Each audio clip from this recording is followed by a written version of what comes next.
شریعت کے احکام کے مطابق اپنے بیوی بچوں کی، اپنے اہل و عیال کی تربیت اور ان کو مطلب کہ احکام شریعت نہ سکھانا، اگر یہ بھی جرم نہیں ہے تو پھر جرم ہے کیا؟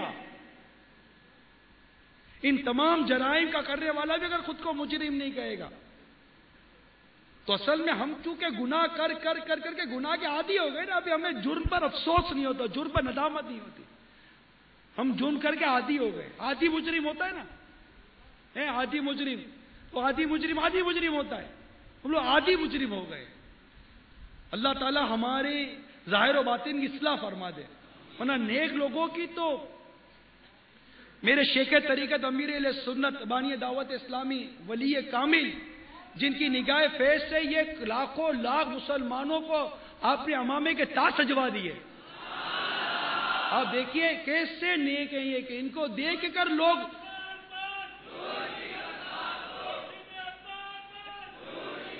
یعنی میرے امیر سنت ایسے نیک ہیں کہ انہیں دیکھ کر لوگ نیک بن جاتے ہیں، ایسے نیک ہیں، انہیں دیکھ کر ندامت ہوتی ہے، انہیں دیکھ کر افسوس ہوتا ہے، انہیں دیکھ کر خوف خدا سے آنسو نکل آتے ہیں۔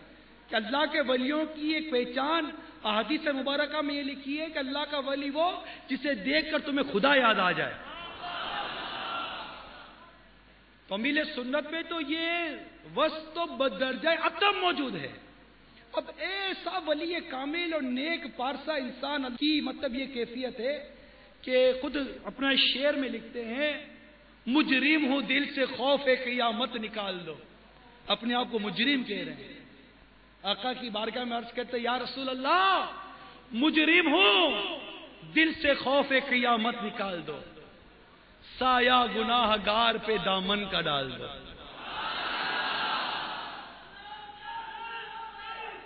کیونکہ یہ سچے عاشق رسول ہیں، امیر سنت یہ سچی عاشق رسول ہیں، یہ جانتے ہیں کہ جس پر پیارے آقا کے دامن کا سایہ آ گیا وہ قیامت کی ہولناکیوں سے نکل جائے گا، کیونکہ ڈھونڈا ہی کریں سدرے قیامت کے سپاہی، وہ کس کو ملے جو تیرے دامن میں چھپا ہو۔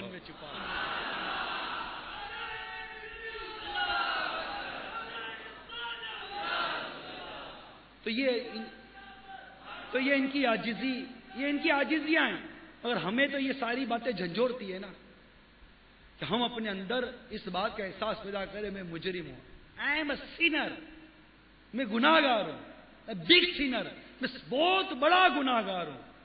یعنی اگر ہم بھی گناہ گار نہیں ہیں تو پھر گناہ گار ہوتا کون ہے؟ ہم بھی سیاکار، ہم بھی بدکار نہیں ہیں تو پھر کون بدکار؟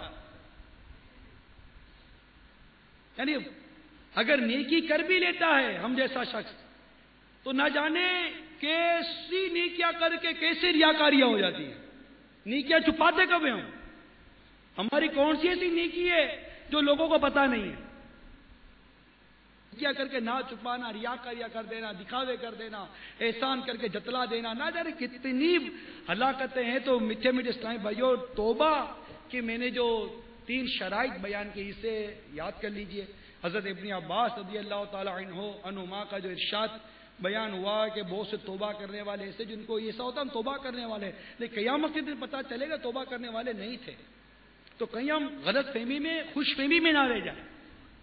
تو الحمدللہ دعوت اسلامی کا یہ ماحول ہے، انشاءاللہ اس میں ماحول میں رچے بسے رہیں گے تو خالص خالص خالص خالص توبہ نصیب ہو جائے گی۔ اور پھر یہ وہ ماحول ہے، اور اس ماحول کا بانی وہ امیر اہل سنت ہیں کہ جن کے دامن سے جو وابستہ ہوتا ہے وہ اسے غوث پاک کے دامن سے وابستہ کر دیتے ہیں۔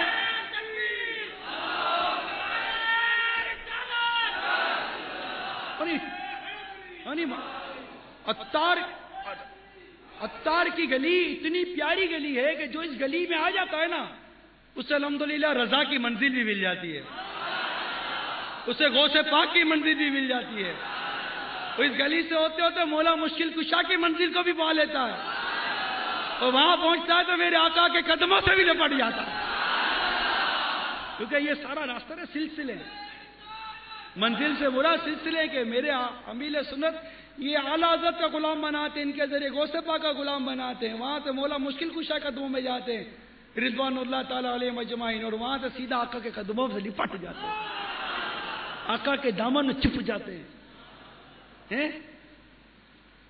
ان کے جو غلام ہو گئے خلق کے امام ہو گئے، وہ ان کے ہو جاتے ہیں۔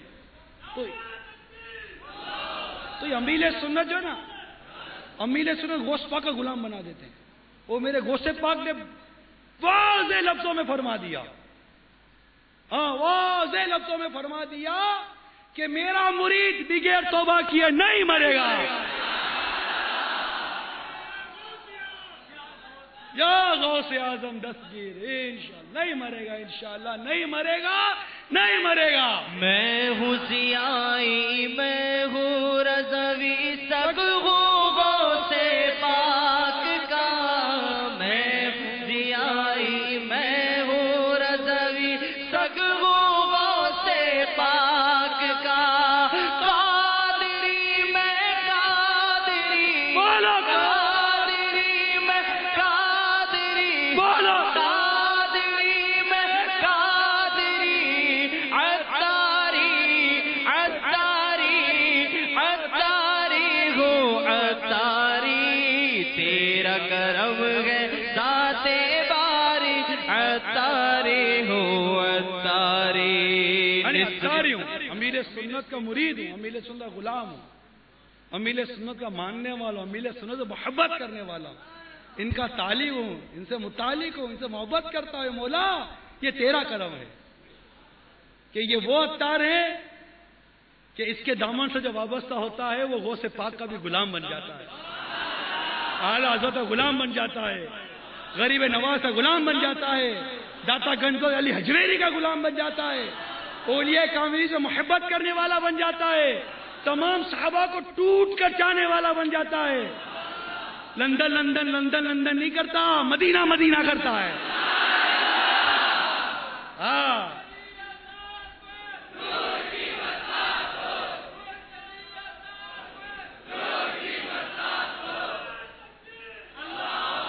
اللہ تبارک و تعالی ہم سب کو خالص توبہ کی توفیق عطا فرمائے۔ مدنی مرکز کے طریقہ کار کے مطابق آخر میں سنتیں اور آداب بیان کرنی ہوتی ہیں، تو انشاءاللہ آج جوتے پہننے کی کچھ سنت اور آداب بیان کرتا ہوں۔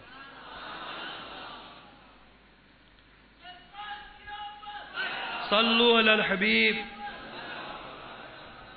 کسی بھی رنگ کا جوتا پہننا اگرچہ جائز ہے، لیکن پیلے رنگ کے جوتے پہننا بہتر ہے کہ مولا مشکل کشا علی المرتضی کرم اللہ تعالی وجہ الکریم فرماتے ہیں جو پیلے جوتے پہنے گا اس کی فکروں میں کمی ہوگی۔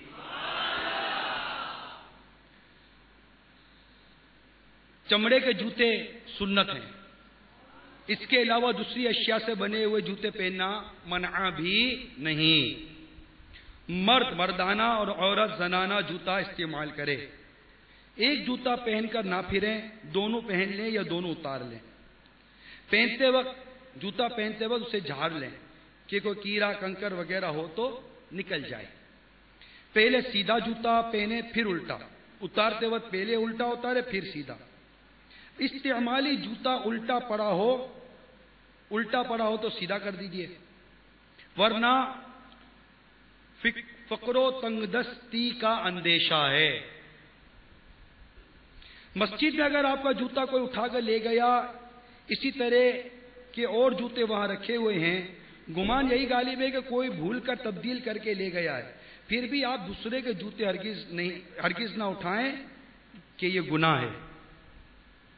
اکثر دیکھا گیا ہے کہ مسجد کے باہر دروازے پر لوگوں کے جوتے رکھے ہوتے ہیں اور ہر کوئی بلا تکلف وہ جوتے بغیر کسی کی اجازت کے پہن کر بیت الخلاء وغیرہ میں چلا جاتا ہے۔ ایسا کرنا ممنوع اور ناجائز ہے، یہ بالکل تو متقی سماعت کریں۔ ہو سکتا ہے کہ آپ تھوڑی دیر کے لیے کسی کے جوتے پہن کر گئے ہوں اور اصل مالک بھی اسی وقت باہر جانا چاہے، تو ظاہر ہے کہ اپنا جوتا نہ پا کر اسے صدمہ ہوگا۔ یہ بھی ممکن ہے کہ یہ سمجھ لے کہ میرے جوتے چوری ہو گئے، وہ ننگے پاؤں چلا جائے۔ آپ واپس آ کر وہ جوتے دوبارہ رکھ بھی دیں، لیکن اصل مالک تو بیچارہ جوتے ضائع کر چکا، لہذا آپ گناہگار ہوئے۔ اللہ تعالی ہم سب کو ان باتوں پر بھی عمل کی توفیق عطا فرمائے. تو میرے